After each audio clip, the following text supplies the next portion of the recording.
Hi, everyone, and welcome to another usual Sunday talk within the Nine Sided Circle. I am one of your two hosts, Nor Kyle. And I'm the other one of your two hosts, Mushtaq Ali. Almost forgot my lines there. Did you? We're getting distracted because we're doing the retreat as well during this time. Yeah. Yes, this is our retreat month, and we have a lot of people participating in that, which is cool, but this is our main gig. This is the critical piece of it all, and we want to thank you for joining us, and thank you for everyone who's here live as well. We have a pretty cool topic this evening, and we will get to that shortly, but first we're going to do our spiel. The spiel. The So spiel. here's the spiel. This week, if you go down there and like this video and subscribe to our channel if you're not subscribed, you will win a prize.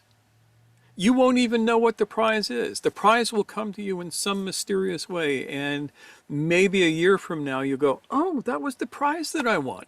But until then, just like the video, subscribe to the channel. You'll be glad you did. We'll be glad you did. We'll be really glad you did, because it is the only way to trick the sentient AI at YouTube into thinking that our channel is popular and that they should put us up in their rankings more. So help us fool YouTube and win an exciting prize. I am loving your enthusiasm. Why, Very thank you. nice. Yes. And not only that, we're trying to get to 1,000 subscribers, right? Yes, 1,000 and subscribers. we have more reasons to get to 1,000 subscribers. It Yes. turns out that we cannot mention other channels with official mentions until we reach 1,000 subscribers. Oh, wow. Yeah, so along with wanting to be able to control ads on our channel and get rid of all, if not, or most, if not all of them, we want to do shout outs to other people's channels and mention them formally in our descriptions and everything. And it won't link to them until we have 1,000 viewers, 1,000 subscribers. We have 601 as of today. I'm very excited about Woo, that. milestone. Yay. Yeah. All right. So, yeah, that's another valid reason. Like, we want to support other YouTubers, YouTube artists, YouTube people. I don't want to use the word influencer. Ugh, gross. No, we do not want to support influencers, but we want to support communicators and teachers and musicians and all sorts of things like that. Yeah. All right. So we appreciate any help we can get from you guys. Thank you so much for those who have already subscribed, who comment frequently, who respond with a like or a dislike on our postings. We really value all of that. So thank you. All right. With all of that said, here's what we're going to talk about tonight. We are going to talk about the day after enlightenment. And, you know, awakening to the natural state is not the beginning. I mean, it is the beginning, but it is not the end. It is not the final step. It is only the first step. So, Mushtaq, Yeah. what do we So want to talk we want to talk about exactly what you said in the most kind terms as possible, yet the most emphatic. To me, see, Americans are weird. You may have heard this somewhere, but it is in fact true.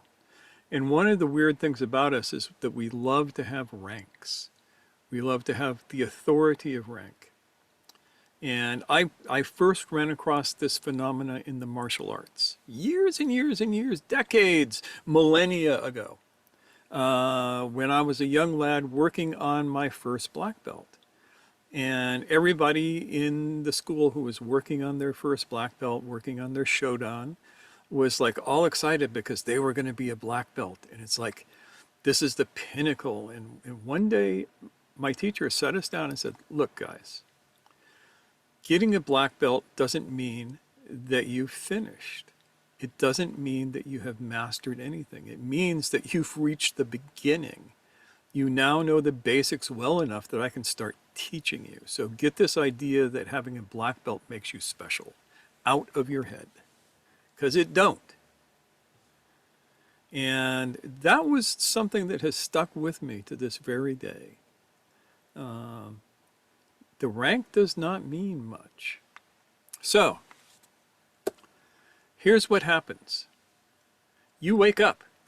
You find the natural state. You practice that. You practice hard. You practice with tapas, with intensity. And you get to hold that state more and more and more. And finally you get to the point where, yeah, I can stay in the natural state for as long as I want. And you think, oh, I'm done. This is it. I'm done. I have no more questions. So I And have a question though. yes, For those of us who don't know, what are we calling the awake state? I mean the the natural natural state, state. it's the state of awakeness, the state of non-dual awareness, the state Mhm. of being absolutely present in the moment, in the flow. You can't describe what it is. You can only be the finger pointing at the moon. Okay, so it's a Yeah. synonym for being awake, Yeah, for being essentially. awake. Yeah. Okay. So here you are and you're awake. Boom. And you think you're done. And you're not.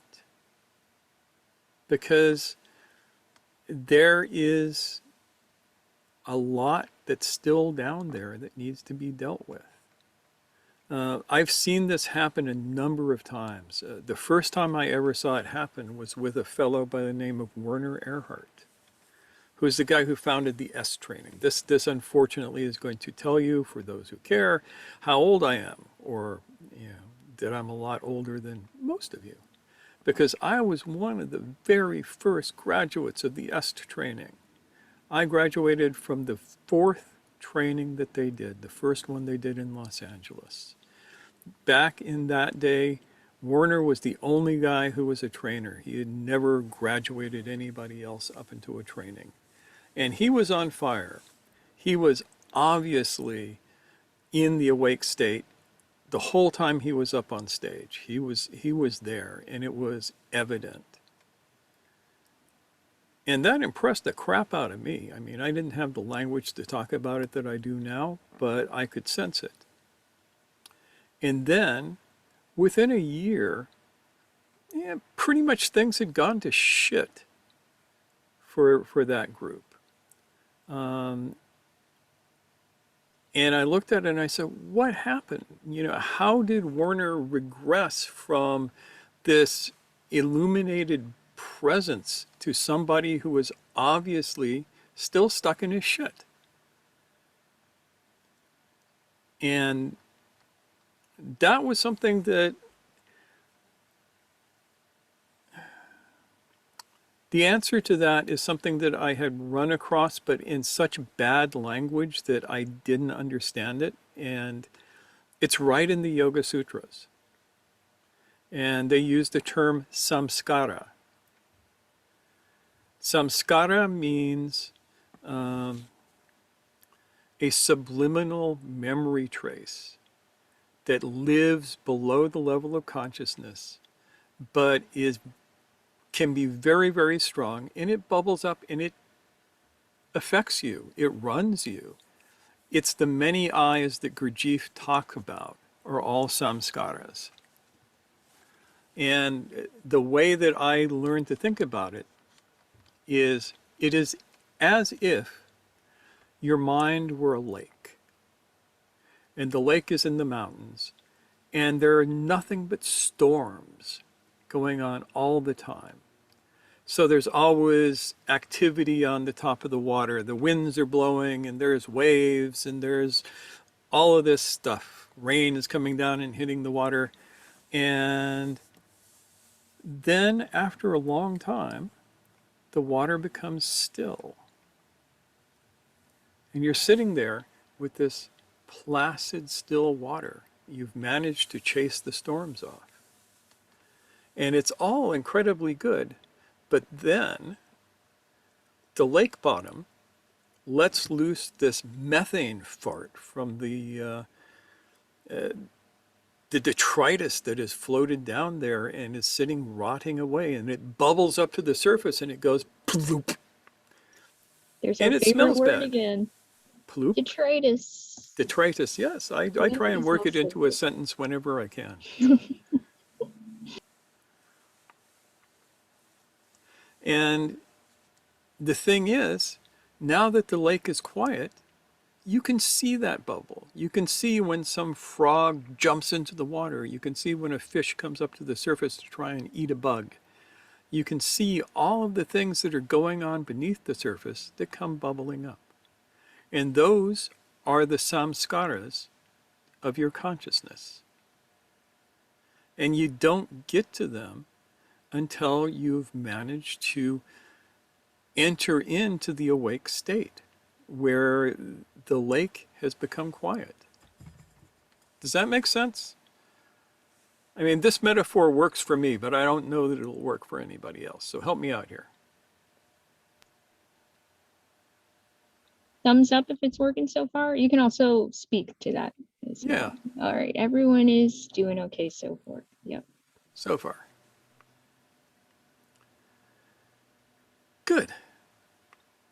So, what happens is that you're supposed to deal with this stuff now. It's like, this is where the work starts. The awake state is your black belt. Congratulations, you are now a beginner. And this is where the work starts. You have to delve into these samskaras, these subliminal memory traces that act as powerful motivators to your consciousness, that can come up to the surface and get you to identify with them. And every time I see a failed teacher that I can think of, when it was somebody who started out as the real deal, this is what got them, because they thought they were done and they didn't deal with the samskaras coming up. And they will bite you on the ass every time. And it takes a long time to get done with them for whatever reason.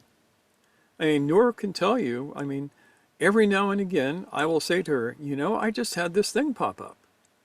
Let me tell you about it. And it will be something, I'll give you an example. A few nights ago, she and I were watching a documentary on LuLaRoe, which is this, Multi-level marketing yeah, retailer of like leggings and weird patterned shirts and stuff. Yeah. yeah. And I found myself being really triggered by this. You know, it's like, what the fuck? And then I had to delve in, and I found what it was, using methods that we're going to talk about a little bit later in this talk. And when I was about 12 years old, my mother joined Amway. She was desperate to find some way to make money because she had 6 kids and she was a single mother. And there was no such thing as childcare back then. Childcare had not been invented. And two of her kids were autistic, and one had severe cerebral palsy. So she was always desperate to find something that she could do for work that would still allow her to take care of the kids. And so she got into Amway, and she became a true believer for a while.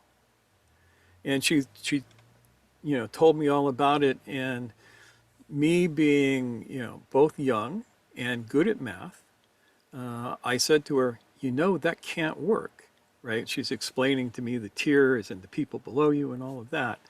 And I said, by the time you get down there, if you started with 10 people above you and you get down there, that's the entire population of the United States.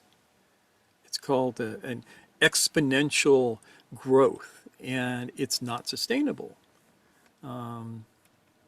They get you hyped up thinking that you're going to have all these people selling the product below you and you're going to be making money on Yeah, commissions from them. But if the market is just flooded with people who are interested in this stuff, then nobody really makes any money off of it as you get yeah, lower and lower down the scale.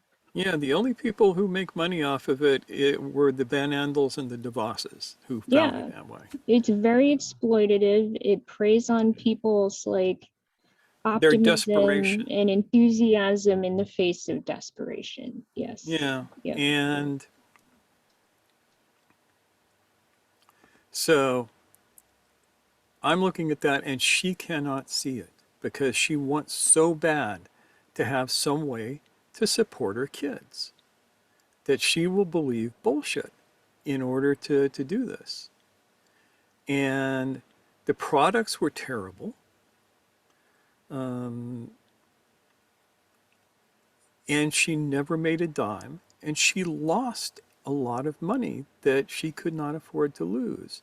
And in the end, when she realized that she had failed at this, rather than realizing that this was something that she had been scammed on, she thought that she had failed because that's what they'll tell you. If you're not making money in Amway, it's your fault. If you're It's not not. working hard enough to sell, Yeah. Yeah. it's your fault. And so it crushed her spirit in a certain way. And I had kind of put that way back in the back of my mind until that moment when we were watching the LuLaRoe thing. And that just came right up for me. It became real. It was a samskara that floated up to the surface that I realized was probably in some subtle way affecting me all of these years. And so it was like, oh, good, I can deal with this now. I can let go of this. I can allow this to dissolve. So that's what samskaras can be like.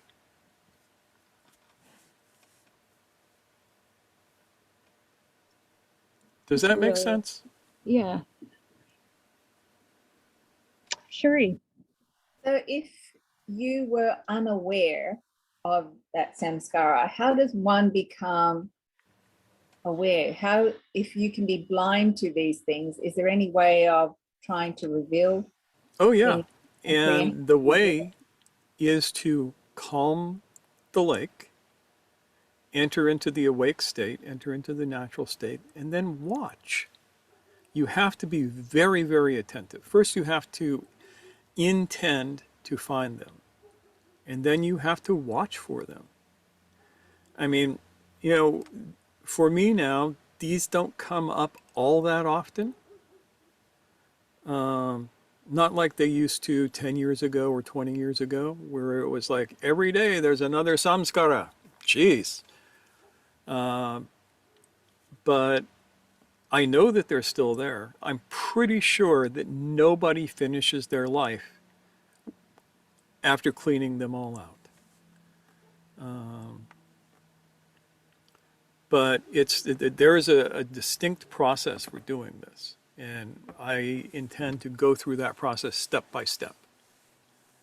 I'm just curious. So, is there any relationship between this stuff and, say, I do think that what you experienced as a child was a type of trauma. Would you say that that tends to be a theme? Oh yeah, trauma tends to be a theme because trauma digs deep, Yeah. and then if you uh, relive this stuff over and over again, it digs deeper. And Hmm. it's funny because I lived in Grand Rapids, Michigan. That's the home of Amway. I drove past their worldwide headquarters all the time. And every time I did, I hated them. I mean, I literally uh, laid the hate on them as I drove past without even thinking about it, which will, of course, reinforce that. Um, how does this manifest? Interestingly enough, in a number of different ways. But every one of those ways will run your life, and they will cause you to do unconscious stupid shit. Something will come up and you'll get angry. And you won't even know exactly why. And you'll act on that anger. And whatever that samskara is just got reinforced. This is different than other forms of anger. Like I've trained myself when I feel somebody trying to like gaslight me or use manipulative stuff on me, my primary reaction is hostility towards them. And that's because that's self-protective, and I did that consciously. But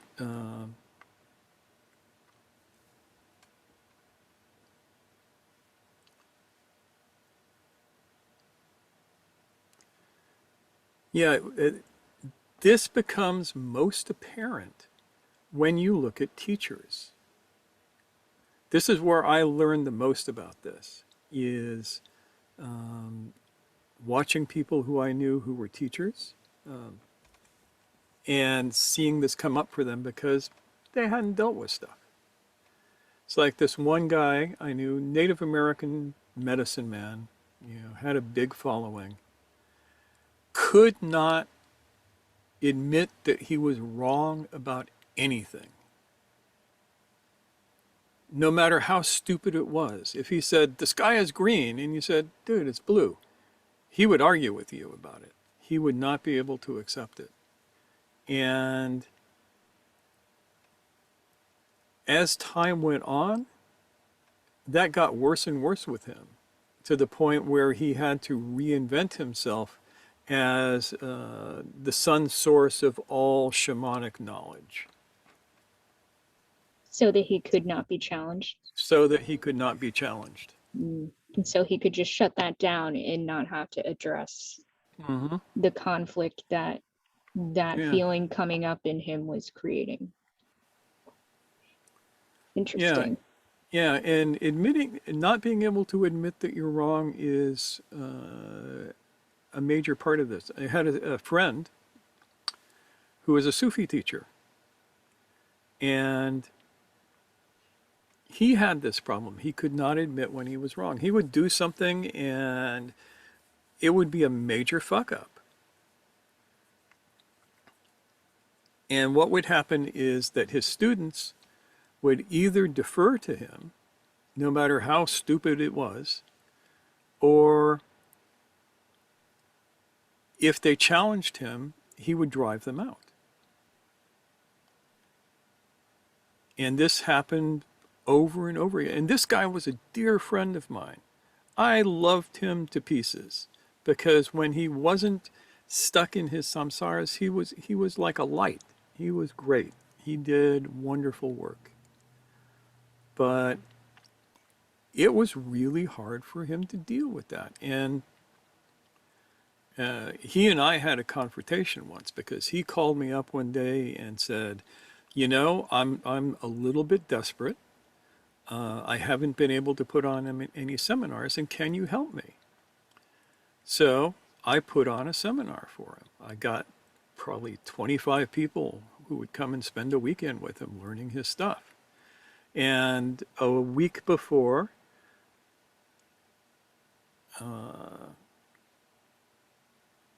the seminar was supposed to happen, he had one of his students call me up and say, you have to pay this person this amount of money for doing this, regardless. And I said, what? And he said, if you don't, he won't come.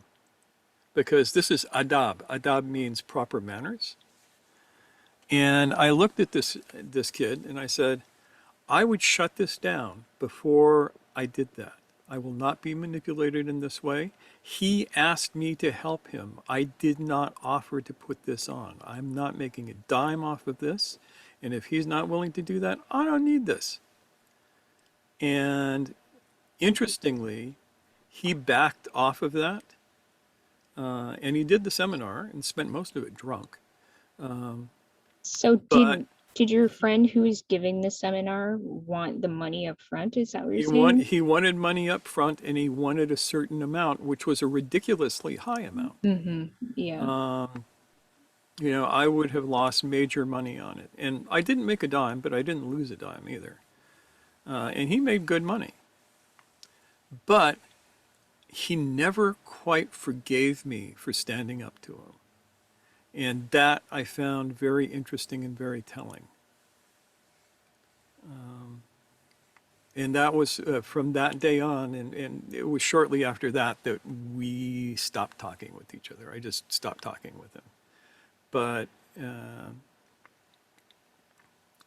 it was a weird thing. And when you, especially in hindsight, when I look back at that, I can see that that was his stuff coming up, stuff that he had not dealt with, even though he was able to enter in to the awakened state very strongly, very powerfully. But he never dealt with the crap that's underneath that. And the work is to first develop the awakened state. First you got to do the remedial stuff. If you're neurotic, deal with your neuroses, all of that sort of thing. Then you develop the awakened state. Then you work on the samskaras. And if you don't work on those, they will work on you. And what happens, if you believe Mr. Gurdjieff, is that if you have access to the awakened state and you don't work on the samskaras, you have what he called a wrong crystallization of consciousness. Your higher being bodies do not crystallize properly because there's all this shit in the way. And then if you were to fix that, you would have to go back and break down everything and redo it. So I see that Shri is unmuted. Did you have a thought you Yes. wanted to share?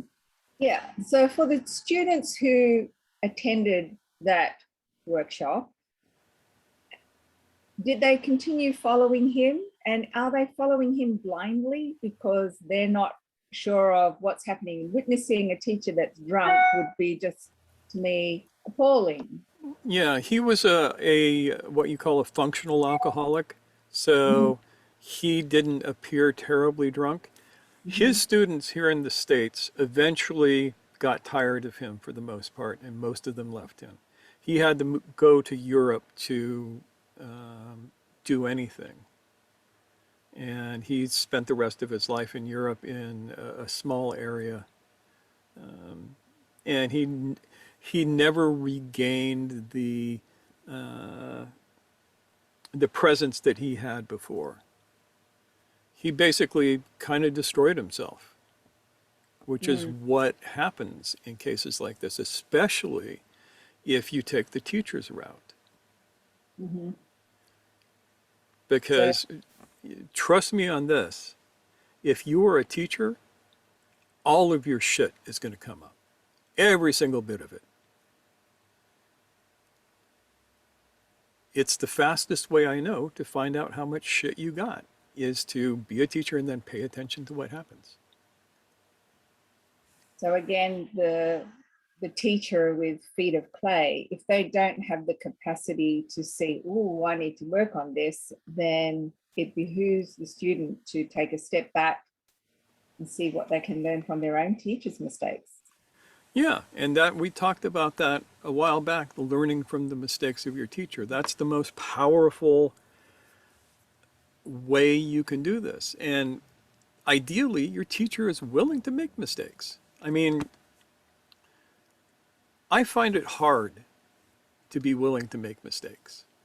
I do one as a fixation, right? We're into that perfection, so it's really hard for me to be willing to make mistakes. And yet, strangely enough, I still make mistakes. It still happens. No matter how long I hold the awakened state within me, I can still screw up. Sometimes through, I mean, it's usually without intention. But what will happen is one of those little methane fart bubbles will come up and break the surface of the lake. And if I don't see it, the next thing I know, my behavior is a little wacky. I am lucky because I have Noor there, and she will tell me if my head is stuck in my ass. That's a And I good have, thing. But yeah, what if the student brings it up to the teacher to expose this particular samskara? Should we do that as students if we recognize something? Can we bring it up? only if you're done with the teacher. Okay. Yeah, that's the other thing too. That's what I've been thinking about. Do I bring something up with the teacher and then say, maybe we should just be friends and not student teacher? Yeah, Not and have that. realize that most of the people who are stuck in this cannot be your friend. Yeah. This Yeah, is a painful obstacle. It's a yeah, challenge for you as well as for the person you might be approaching. Do I yeah. The have a two, responsibility to actually bring it out? you don't have a responsibility to bring it out. No, that's not your job. But you can recognize it and see it for what it is. Yes, Yeah. Okay. but it's not your job to teach the teacher. That would be And such a huge burden. Yeah. yeah, and if you're stuck in, or if they're stuck in their samskara and they don't know what's going on, they are not going to listen to you. You know, with both of my friends, and here's the interesting thing: there are these two guys, a Sufi, a shaman. I was never either one of their students.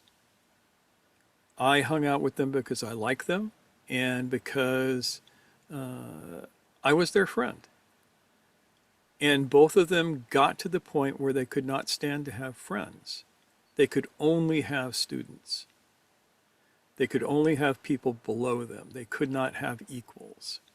This is one of the things you have probably noticed that I rant a lot about the necessity for horizontal teaching as opposed to vertical teaching. This is how I developed this understanding, was watching people who I respected completely fuck up their lives, fuck up their students' lives, completely blow it. Excuse my French for anybody who doesn't like the word fuck, but it's the most important, appropriate word for this situation. And it wasn't because they were frauds in the beginning. That's Both of really them, interesting. Yeah. yeah, yeah, both of them had powerful awakening experiences. And that's why I say awakening is the beginning, it's not the end. I think this kind of leads into Mr. Keem's question in the Yes. chat. If the person is very awake, why did he not see, or why was he not aware of the samskara? And by the way, we are saying he a lot because these are the people that Yeah. Mushtaq has encountered It could be she. primarily. It could absolutely be she, he, they, Yeah. anyone. Yeah, I can think of a few she's. But so to answer your question, Mustaqim, samskaras are very, very sneaky. They disguise themselves as you. This is why Gurdjieff called them the many eyes that you have. So when you go, oh, this is me, this is my behavior, as opposed to this is a mechanical behavior coming up from the subliminal memory trace that is running my consciousness right now because I'm identified with it.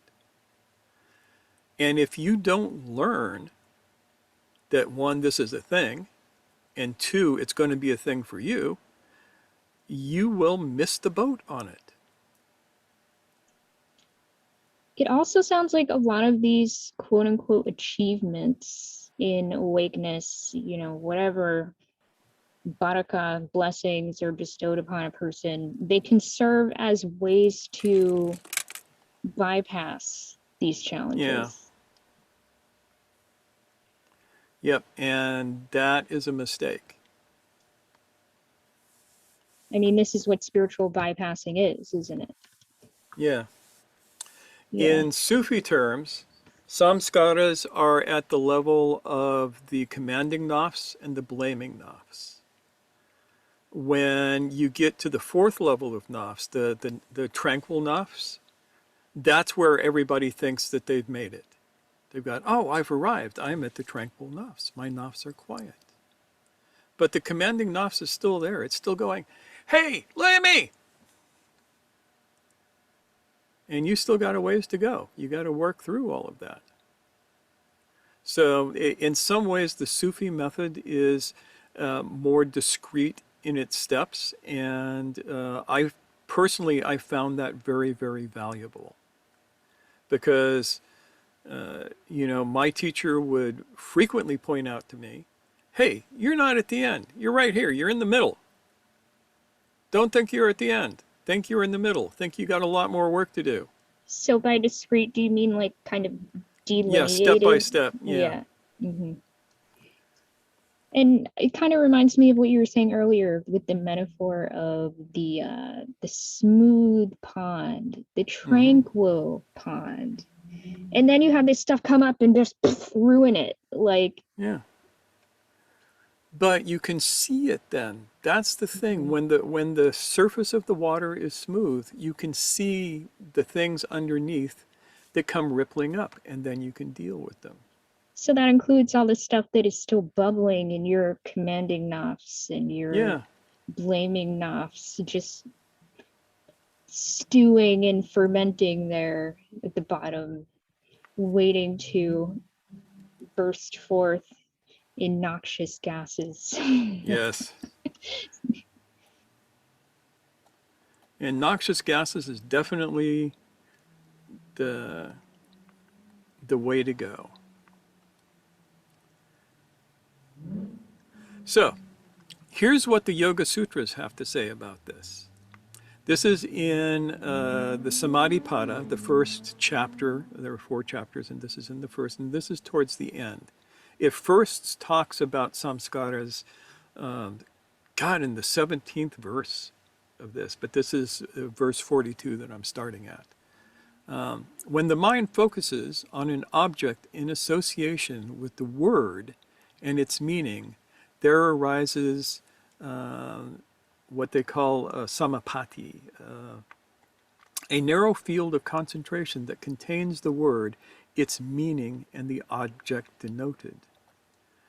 Upon the complete transformation of memory, there arises a mental state in which the meaning alone is illuminated and which appears to be devoid of its own form. Notice that word appears. Accordingly, these two states, which have extremely subtle objects as their focal points, can be explained. Extremely subtle objects is the samskaras. Meditation on the most subtle object culminates in meditation on prakriti, the building blocks of our life and the life of the universe. These flow states, these states of samadhi, are indeed the samadhi with seeds. Now, here's the concept. Your state of being awake can either have seeds or no seeds.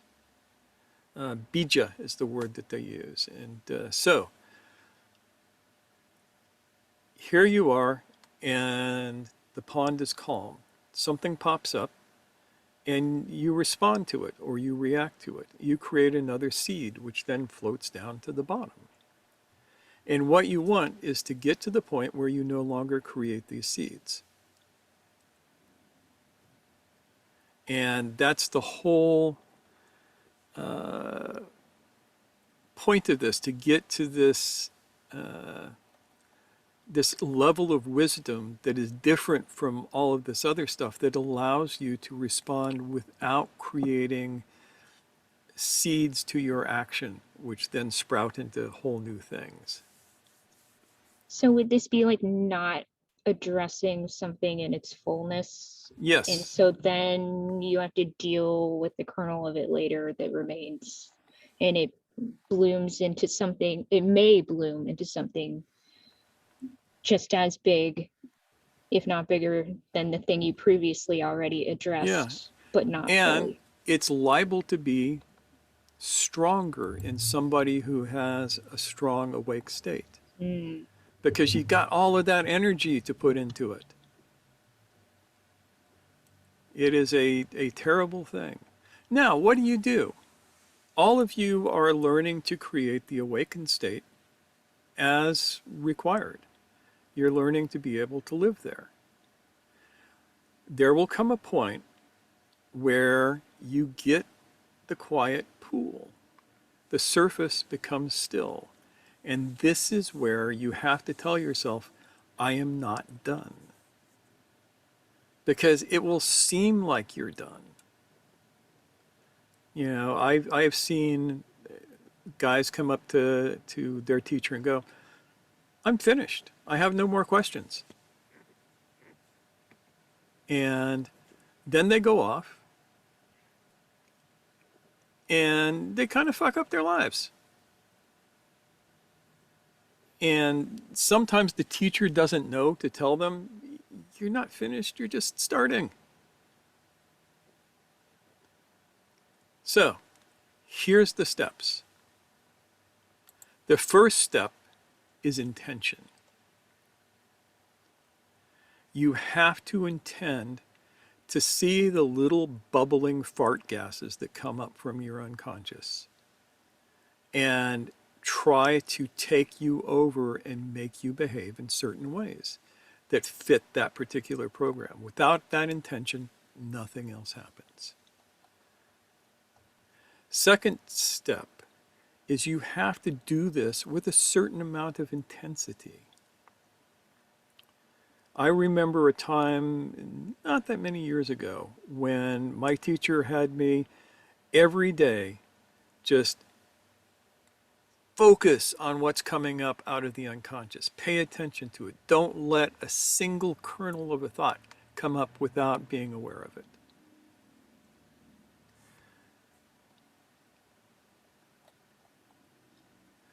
The third, and this is a really tricky one, is slowing everything down.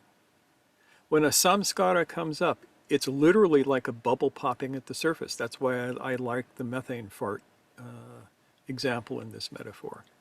Because it just comes up and it goes, poof, and you're stuck with the smell. But it happens so quick that you don't catch it. You have to begin to slow down this process so that you can see it happen. And you do this through your intention and through the intenseness of your practice. Your practice needs to create the friction that slows down these samskaras so that you can see them.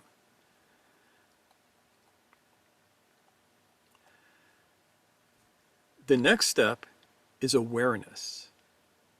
It is putting your awareness on this slowed down samskara and watching it take control of you, or watching it try to take control of you. At first, it's watching it take control of you.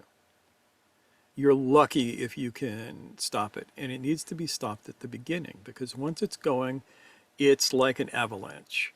It's going to roll down the hill no matter what you do. You get in front of the boulders are just going to run you over. So you have to use your awareness to see what this is doing and to go, oh, this is a subpersonality, a samskara, one of my little eyes, that is trying to run this really interesting program. And you do that till you can see it clearly. That sounds really challenging. It is really challenging. But yeah, You got anything better to do? I don't think so. Shuri. I was just thinking, what if samskara is coming up for the teacher and they fling it back on you and say it's your fault and you should be doing this and that and the other? To challenge the teacher, I guess that's you're on the threshold of breaking that relationship, I Yeah. guess. But sometimes I think that's not true. That's not what we're talking about. But as you talked about gaslighting with me before, it's like what, and then you're being twisted by the teacher to think of something from their point of view, but in your heart you think that's not a truth. How do you actually say that's not true? And why can't we talk about or renegotiate this or bring it out, put it under a full illumination? You can definitely say that's not true. And that gets to the next part of this. The next step is called courage. Yeah. Yeah. And the thing is, you have to have courage to go into this. And if you have a teacher who is flinging this stuff on you, and God forbid it should ever be me, that thought would terrify me. But what you do is you can say, this is not the case. You're wrong about this. And either they will hear you or they don't. And if they don't, they'll probably make your life miserable or throw you out or any of that kind of stuff. And you go. One of the things, and Noor will tell you this because she got to go through this, is that in a horizontal school, everybody gets to question. Yeah. If I said something to her like, "Oh, I think that this going on inside of you," she can say, "No, that's not what it is at all." And Yeah. it's my Or job to go, "Oh, tell me yeah. about it. Yeah, help me Yeah. understand then." Yep. And sometimes I would ask him questions like, well, wait, what do you mean by that? I'm curious and I want to make sure that I understand before I say yes or no to that. And And yeah, I have to be investigative. I have to be courageous enough to be willing to really hear what he's saying, even if it does make me uncomfortable. Because me saying no, I don't think that's true, simply because it makes me uncomfortable and part of me is recognizing the truth in it. That's me laying seeds for future stuff. yeah. And it's got to be both. That Yeah. in a true school, there is an understanding between teacher and students that no topic is taboo Right. and that nobody is, only God is God. Mm-hmm. You're not God. I'm not God. Kyle might be God. I don't know. She's tricksy sometimes. But, you know, there is no such thing as being protected from error. Mm-hmm. This is something like um, in Shia Islam, there are these guys called ayatollahs. Ayatollah. It literally means a sign of God.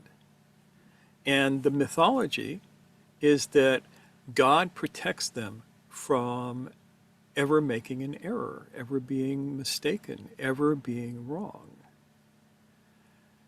And I always found that interesting because I would listen to like three different opinions from three different ayatollahs about a subject, and they would all be different and usually contradictory.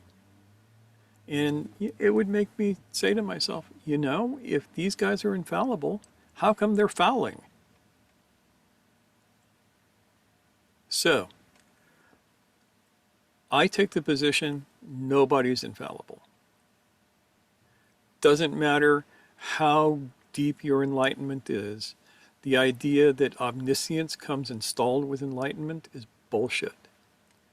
If you are a sheep herder and you get enlightened out there hanging out with the sheep, you'll still know a lot about sheep, but you don't know anything about anything else. If it doesn't have to do with sheep, you don't know. You can't fix a car just because you're enlightened. You can't fly an airplane just because you're enlightened. You can guide sheep really well because that's what you know.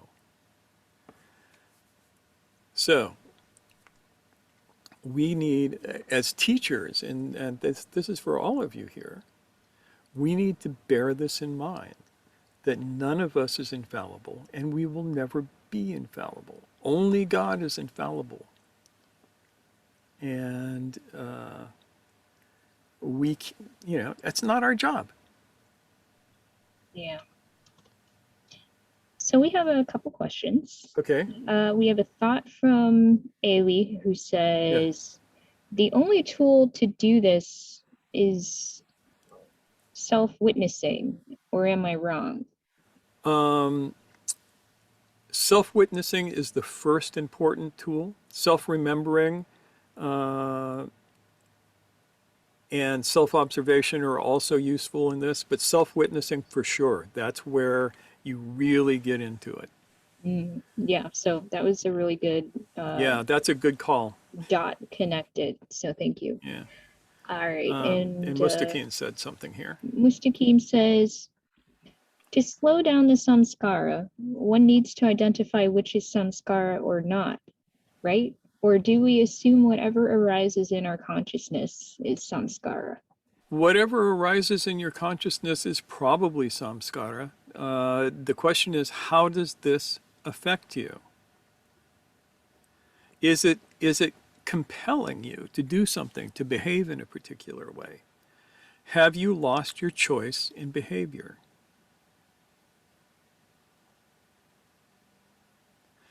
And that gets us to the next point in this number of points, which is vision. When you see the pattern, when you see the samskara, you need to see the pattern and see how it works in your life and imagine how it could be different. Because one of the things that a samskara will tell you is this is the only way it can be. And so if something comes up and you go, oh, this is the only way it could be, see if you can find 3 other ways it could be. And use your vision for that. Then comes the last part and the most important part, which is practice. When you find these samskaras that are coming up, your practice is the self-witnessing. It is the working to allow these to return to their natural state. One way to think of a samskara is that it's like a knot that's all tied up and it's holding energy that rightfully belongs to your consciousness. And as you let the knot untie, that energy dissolves back into your own being. Eventually, there will only be you. That's what you're looking for, is these samskaras pass through you. You see them for what they are. You don't feed them. You take the energy back from them, and they go. It's a lifetime's work. So we have just made ourselves incredibly unpopular because we are telling the world that there is no instant enlightenment and you're not done. And you will probably never be done. And if you think you're done, that might be a samskara.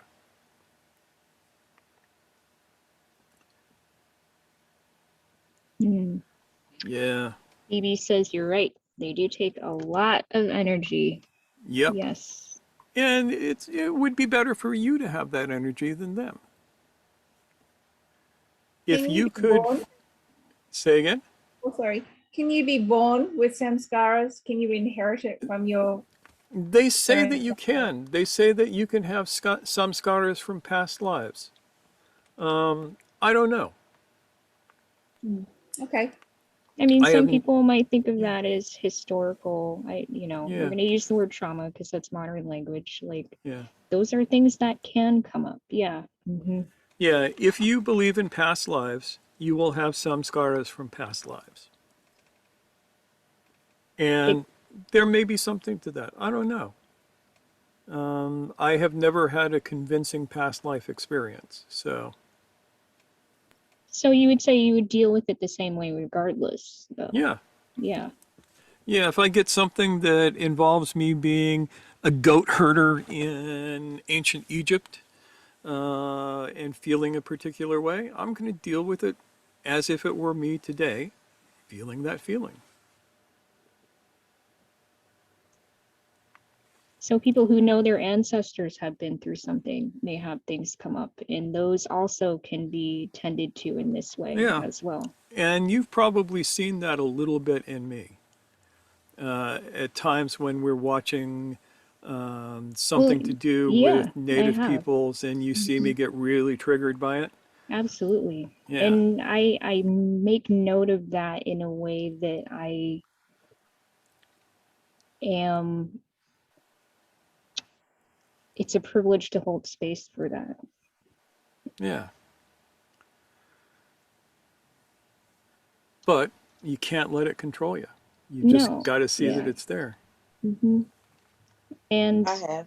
Okay. yeah, Phoebe, sure.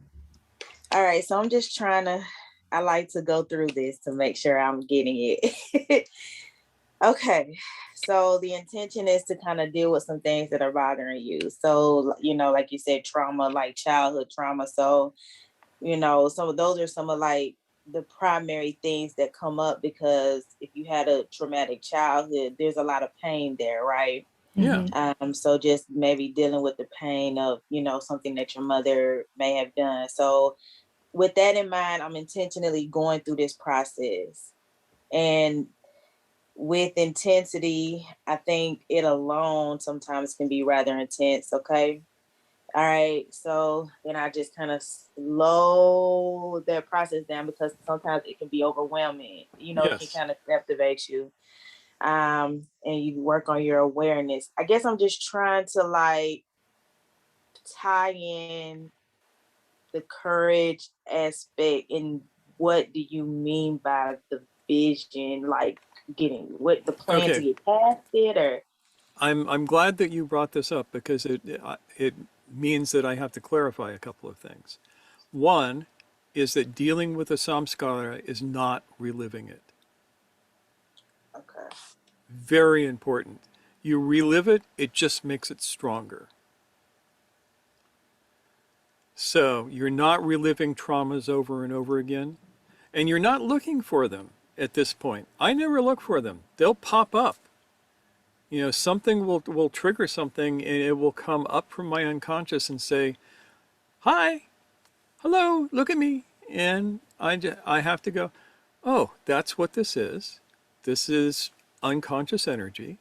And I'm going to let you go now." And I'll go through this whole process. And the courage is to face that. I mean, some of this stuff is really spooky, scary. And to let it go is harder than to hold on to it. Okay. That was my Hmm. kind of when you started to explain that was kind of like one of the things. Okay, the courage is the courage of letting it go. So okay, Yeah. I'm following you in that way. Yeah. The vision aspect. Yeah. The vision aspect is, what would you be without this? If you did not Ooh. have that samskara, what would you be? How would it be? Okay. I like that. Yeah. I like This that is a really lot. helpful, so keep asking questions. Yeah. Are you laughing at me? I'm laughing at you, yes, but in a very loving and Whew. interested Now way. Yeah. that's intense. Yeah. Yeah. And sometimes this stuff is too hard to handle alone. That's why we also mentioned doing the remedial work. And sometimes that does involve talking to someone, perhaps a therapist or someone that you trust, and getting through the more, not surface level stuff isn't shallow, but the surface level stuff is in the most obvious things. The things that you can't even look into the pond because you're still working through the wind and the rain and everything that's happening right in your face.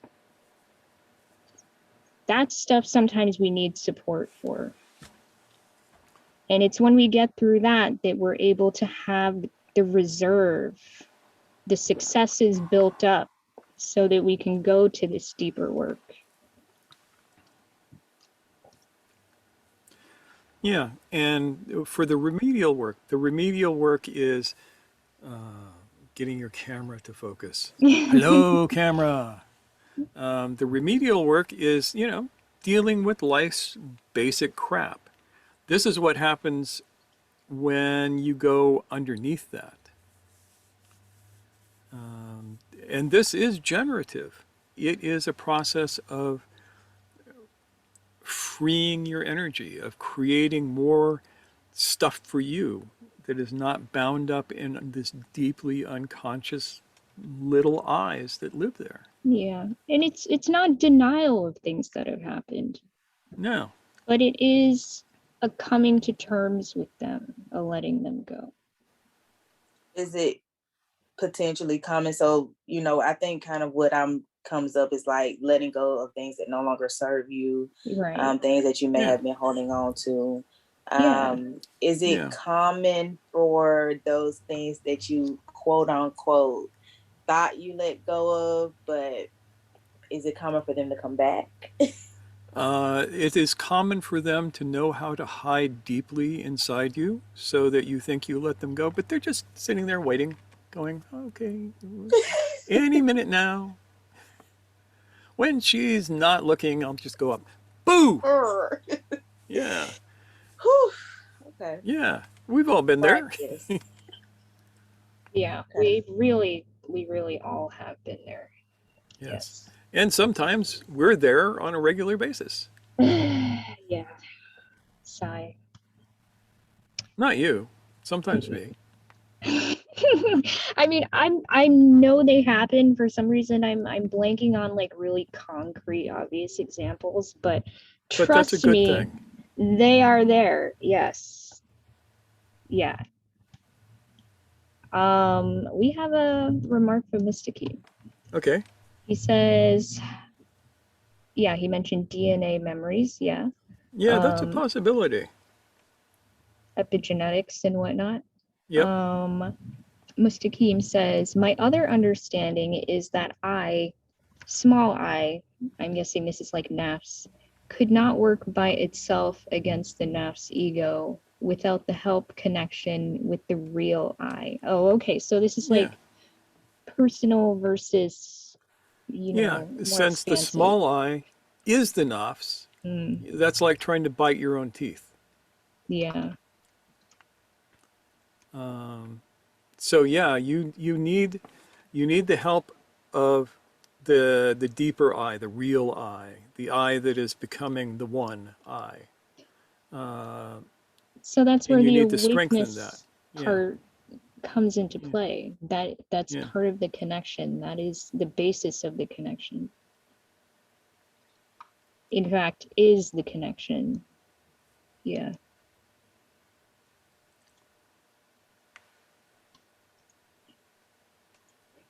Do we have any other thoughts and questions from people who want to turn on their mics and chime in?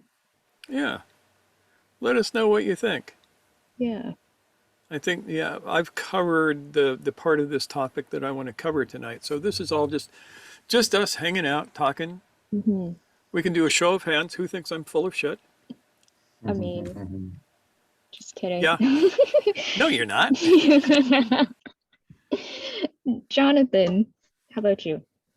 Yeah, you certainly from the preamble and the beginning of this talk, you're implying that one needs to keep a a calm lake surface for, I don't know, 12 hours a day, 7 days a week, before even considering working on the bubbles coming up. And I'm far from No, that actually, level that's of not the calm case. lake. Yeah. Okay. No, okay, good. No. I'd like So to hear keep the that. calm as long as you can and observe what happens when you have it. I mean, because what the samskara do is it'll break the awake state. And oftentimes it's like, here I am, I'm awake, I'm awake. Yes, I'm awake, I'm still awake. Something comes up. And then 20 minutes later, oh, I wasn't awake. Now I'm awake. What happened? Let me recap that and see if I can see what happened there. My mind was captured by this thought that bubbled up. Here's an area that I have to work on. And so here I am, I'm awake, I'm awake. Here comes that thing again. Oh, look, there it is. Then the next time I'm going, oh, there was that thing. This time I saw it come up. This is where the slowing down part comes in. My intention is work on this thing now that it has come up. I build a lot of heat in my practice, paying attention to this. And then as it comes up, I work to slow it down and stop it. I want to freeze it. I want to freeze frame it so I can see it. And that will take a few tries. Because it can be kind of annoying or Yeah. stressful or upsetting to do that. Yes. Yeah.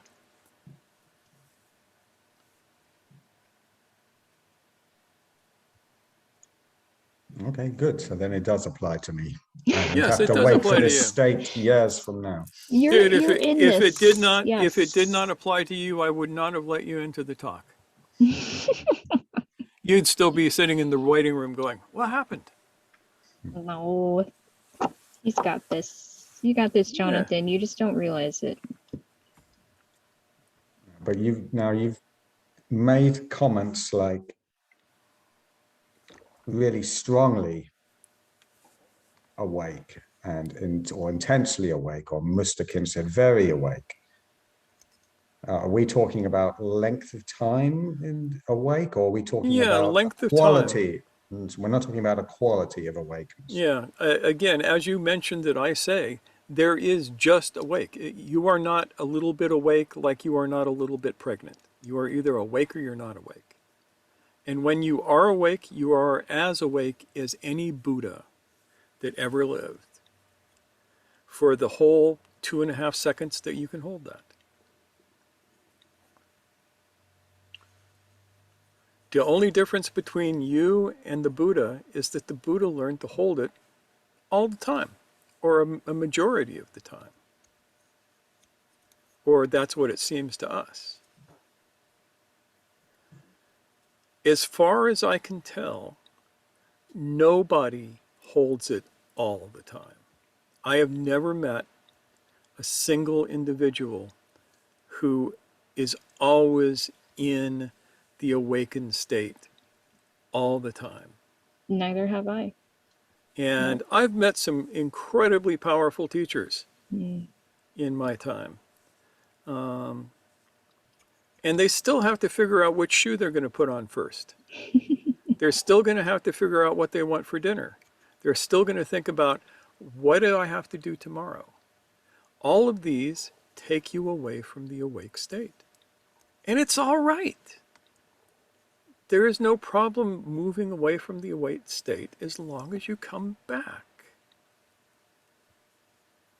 And it is best not to lie about it. And I will say now that my experience tells me anybody who claims they're enlightened 24 hours a day, 7 days a week, they're in the natural state, is lying to themselves, or they're lying to you. Or they should hang out with me for a couple of days so I can see it for myself. Then I will be very impressed and I will become their student, because whatever they're doing is better than what I'm doing. So how does that land for you, Jonathan? All right, so we've talked about quantity, that there's Duration rather than quantity. duration. Yeah. Oh, isn't that a quantity? quantity You of, could call it a quantity of time, but you can't put it in a wheelbarrow for it. So I like duration better. it seems to me that every phenomena in this world has a quality and a quantity. Mm-hmm. So if the quantity of awakeness is how many minutes, hours in a day that you can hold it, what is the quality of awakeness? It is being awake. You know that thing that I do all the time where I say, "Are you awake or asleep?"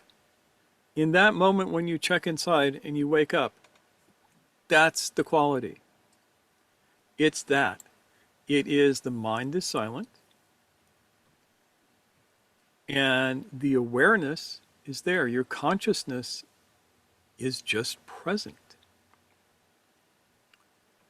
There is nothing particularly special about this. That's People what who I tell was, yeah. you Mhm. people who tell you that this is some special magical state are trying to sell you something, man. The state is simple and it takes very little time to learn to achieve it. And then it takes a lot of time to learn to keep it.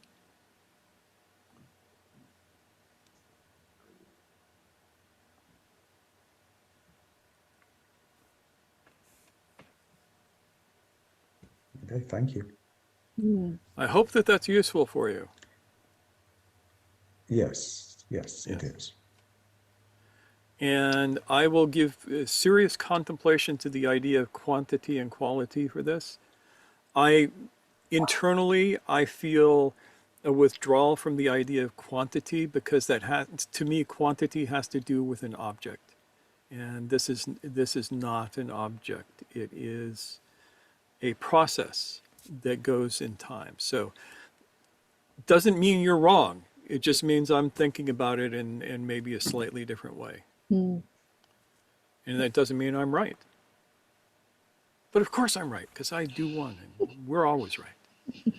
I want to say, I think for me that, when you're awake and then you're in that state, it's like time is not pertinent.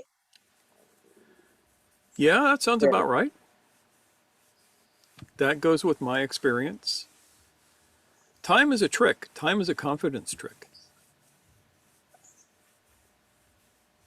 That clock that is on your wall somewhere, that's part of an evil plot.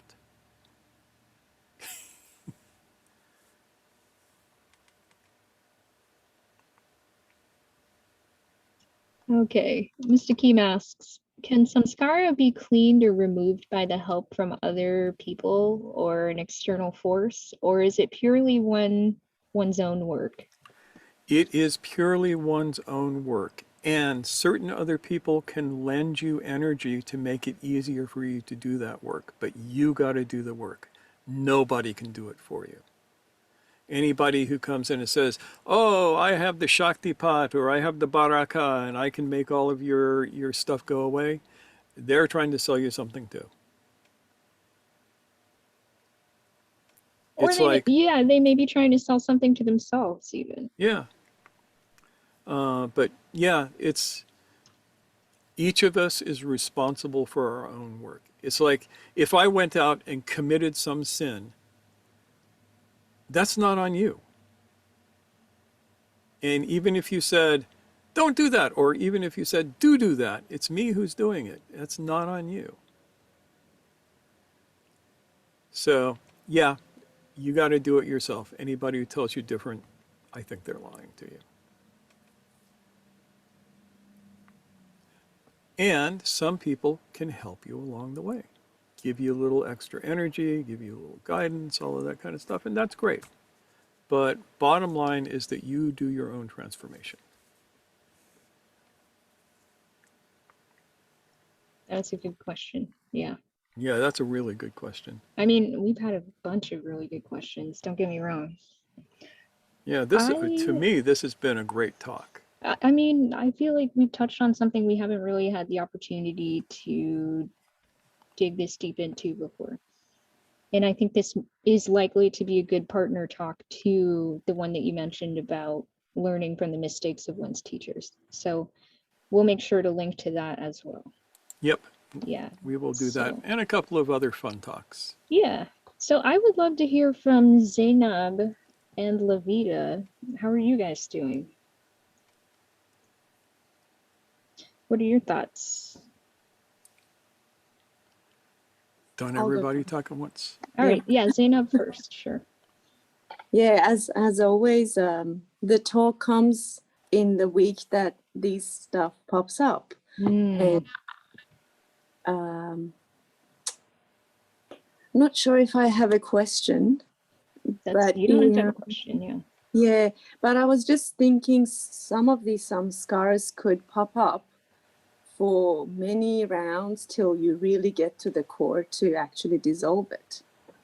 Yes, frequently. And yeah, and it's like mostly paying attention to them and being okay with it till the time comes for you to actually work on it. Yeah.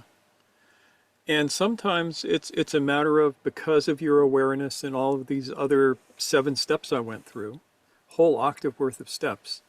I can see an Enneagram happening here.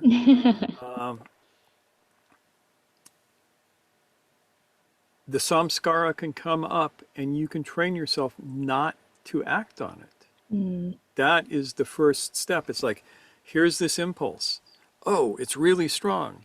And I choose to observe the impulse rather than act on it. And that can be really powerful. You don't make it go away. You don't negate it. You don't invalidate it. But you go, I see you and I choose not to act on you. Which you can only do from an awake state. Makes sense.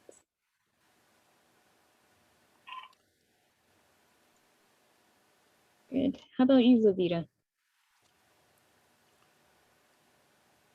Like Zainab said, it's I find it uncanny how the topic and what's being said in the talk actually lines up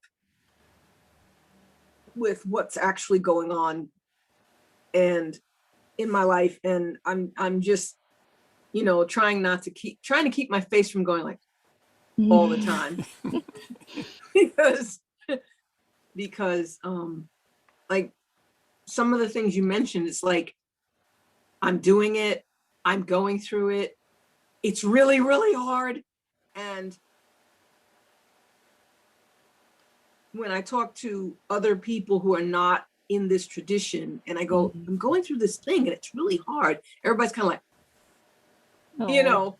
maybe you want medication, maybe you want a second therapist, and then, here it's like, yeah, that's really difficult. Okay, so it's not that I'm insane. It's not that I'm broken. It's something's going on that's difficult. And so it's not that it's easier to do. It's no easier to do. It's just easier to get through it knowing that because you're having difficulty with it doesn't mean there's something wrong with it. Right. Yeah. I absolutely 100% agree. Mm-hmm. Yeah. And Yeah. you have friends. This Yeah. is a circle of friends, and you're not alone in the sense of you have to do the work, but we will all be supporting you. And you're not broken. Nobody who finds their way here and sticks around is broken. I will tell you that for sure. Yeah. Although I will say this, I might be, how do I say this? I am probably incorrect with respect to you, but every other teacher I've ever dealt with had that issue. If the teacher said, my pants go down to the floor and you went, but I can see your feet, I would find myself outside with the door locked, outside the room with the door locked. Even though I was not necessarily deliberately trying to challenge, it was like, oh, so what do you do when? And it was like, you saw behind the curtain. Out, Yeah. out. Yeah, know. I've had to deal with that myself. Nora's had to deal with that Yeah. herself. We have watched this happen a lot. And early on, I made the choice some 30 years ago to never ever do that, to avoid that, to be honest with myself, and to realize that nobody gave me the fucking omniscience package.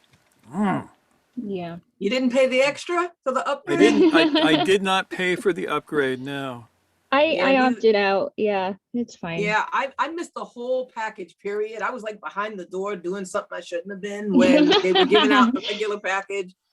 But yeah, I mean, and it's funny because when my children were small, because they're all grown now, when they were small, they would ask me questions and I would answer it. And then I think the most telling story for me is I had teenagers. At one point, I had 4 teenagers, which was like, that's why I keep telling you, I should have like Snow White hair. And one of my children came to me with a shirt that needed a button sewn on. There was nothing wrong with the shirt. I just had to quickly sew a button on. But I was in the middle of something. So I said, in my office, there's a chair. Put it on the chair and I will mend it. The child not holding the shirt, another child piped up and went, you know, you may as well just throw that shirt out because the mending on that chair in your office has been there for 2 years. Ouch. Yeah, I was like, Ouch. I try to treat my children like they're my grandchildren. So I try not to, like, I've grown Strangle into them. not fussing at them and stuff. And I looked at the child with the shirt and I looked at the child with the mouth and I went, okay, child with shirt, go in my office, get the stuff off the chair, put it in the bag for Goodwill. And we just got rid of it. And every now and then somebody goes, in my family goes, yeah, that was kind of really strange because most parents wouldn't have done that. But I was like, so I made a mistake. So what? It doesn't make me it doesn't make me a good parent that made a mistake and admitted to it, you know? But Actually, it does make you a good parent. well, it doesn't feel like that, you know, because there were so many mistakes. So, but on the other hand, I feel very encouraged. I won't say I feel like I've made it because I'm not going to pat myself on the back. I feel encouraged that at least in my position of teaching my children about some things that I didn't do what I saw others do to me and what I saw other people do to other people. So it's like, okay, yes, that was a good thing. I didn't know if it was a good thing or not, but keep doing that. So, you know, it's encouraging that, okay, I'm not completely off the path because sometimes I feel like I'm on black ice spinning out, you know. Yeah. It's an interesting thing because a lot of people who put themselves forth as teachers cannot deal with somebody who does not defer to them. I used to see this all the time in the Sufi world because amongst the museum Sufis, it's all the sheikh is all wise, all knowing. You put your life in his hands and let him control you. And I tried that for a while and it didn't really work for me. But I got to the point where I do not defer. I do not defer to anyone. Somebody tells me something about me, and my opinion takes precedence over theirs. I'll listen to it, especially if like Noor tells me something about me. I will totally listen to that. Yeah. But I will not immediately defer to even my own teacher. Now, I will not defer to him, but that's not our relationship anymore. Yeah. And what I'm building in this school, and what Noor is building in this school, is a place where nobody has to defer. That has Because, been such an yeah, important piece in my maturing, given, you know, my upbringing where, you know, I present as female and I was raised in such a way that I needed to just go along to get along and all that stuff. So it is such a challenge for me And earlier, you know, when I was more his student rather than his co-teacher and his partner, like Before she said, graduated. yeah, yeah, he said, I want you to use this as a mantra. I do not defer. And that has stuck with me. And it helped me grow up, essentially. That was a long time ago. Yeah, that was quite some time ago now. But I think it is one of those lessons that is sometimes, for some of us, very hard to learn, but critical to this work. It's pretty difficult too, because depending on how you present, who you are, deferring to others has been ingrained in the culture. And I have burned through a lot of people because I ask questions, and I ask questions about what I see. And I frequently have found that I will ask a person a question about something that looks really obvious to me, like, oh, where did you get that red scarf? And it turns out I wasn't supposed to see that. Everybody was told it was a blue scarf. And so, and, you know, and now I'm in trouble and I don't know why. And when I tell you, I have burned through a lot of people because I'm like, and I hate it because it's been very difficult, because, you know, you find yourself by yourself a lot of the time. Right. Yeah. You know, and that's not normal, but it's also not normal to have to always like have people tell you that what you see didn't happen when you saw it, and what happened to you didn't happen because it happened to you, or it's just very strange. And like I said, one of the things about teachers is it just generally turns into this thing where even when it's not spiritual, that was the funny part. If you get a teacher in martial arts, if you get a teacher in, just name anything, it's like they are here and you are here and you must bow down, scrape, defer. You have to kiss their butt the right way. If you don't kiss it the right way, if you kiss it the wrong way, you're out. And I found I've tried to do it, and then something inside me just won't let me do it. Yep. Bethany, take care. Yeah. Take care.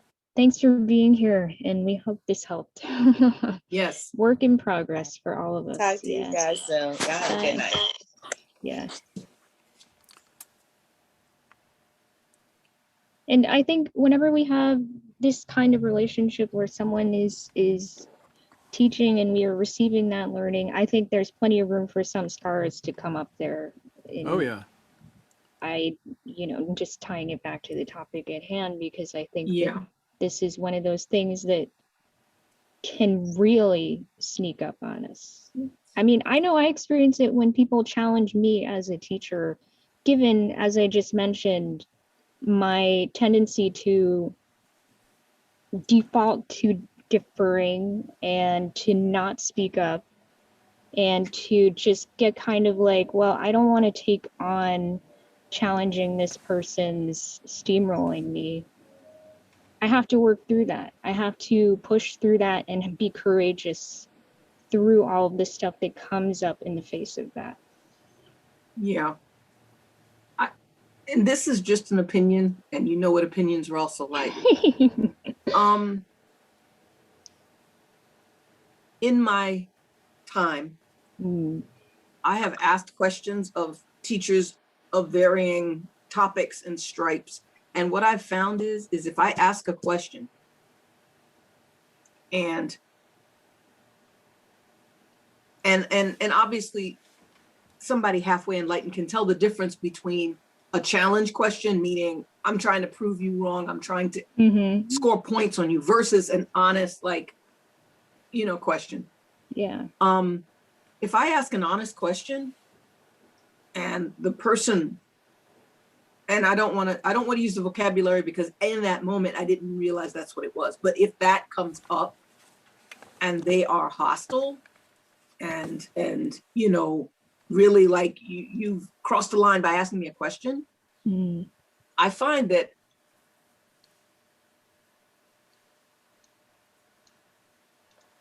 I find that after that, I can't trust them. Yeah. Yeah. And if they answer the question, even if I don't agree, I find that I can respect, even if I feel like maybe that's not right, maybe they're wrong, but I can respect the honesty and the, okay, you know what, this is what the teachings taught me, so this is what I'm teaching. And if they're like, this is what it is, Yeah. I find that I can't respect people who can't even look at what they're doing, you know? Right. And Yeah. and it's not something where I'm gonna be walking around, I don't respect you or anything like that. It's just more like I just start shutting down, Yeah. you know? Yeah. So it's Go ahead. no, I was just saying that was it. Yeah. I'm It's just an thinking that observation. we should probably stop the recording now. Otherwise, this is going to be way too long for people to watch through. Yeah. But we can carry on afterwards. Yeah. Okay. Yeah. All right. Sure. So All right, let's wave uh, to everybody on YouTube real wait. quick. Let me Brady switch Bunch to gallery mode. view. Brady Bunch mode. A whole bunch of people are gone. So bye, Bye. everybody. Thanks, everyone. Hope you Bye. got something real.